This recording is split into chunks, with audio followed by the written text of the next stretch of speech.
ओम श्री गुरुवे नमः। इकलौती संतान प्रभावशाली होती है। भाग 3।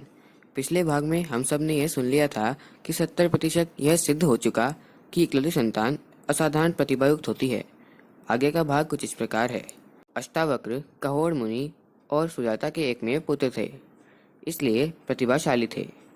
सुभद्रा से उत्पन्न अभिमन्यु इकलौते बेटे थे।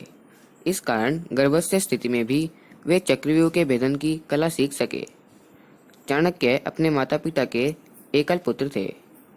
किसी साधारण व्यक्ति को राज सिंहासन पर बैठा देना और किसी राजा को देखते देखते पदच्युत कर देना उनके बाएं हाथ का खेल था। आद्य शंकराचार्य अपने माँ बाप के अकेले पुत्र थे।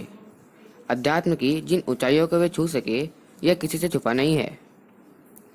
राजनीति क्षेत्र में जवाहरलाल नेहरू, इंदिरा गांधी, रूजवेल्ट आदि भी अपने जन्मदाता की एकाकी संतति थे। साहित्य क्षेत्र में भारतेंदु हरिश्चंद्र और इंग्लैंड के रिस्कन प्रथम संतान थे। एक को खड़ी बोली का जनक तो दूसरे 19वीं शताब्दी का महान साहित्यकार माना जाता है। विज्ञान के विकास में आइंस्टीन के सापेक्षवाद, न्यूटन के गुरुत्वाकर्षण सिद्धांत और पुनर्जागरण काल में पारासेल्सस का कितना बड़ा योगदान रहा है, यह उल्लेखनीय है।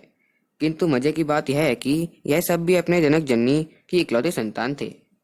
इस प्रकार कितने ही उदाहरणों से विश्व इतिहास भरा पड़ा है, जो यह सिद्ध करता है कि इकलौती संतान की क्षमता सामान्य स्तर से ऊंची होती है।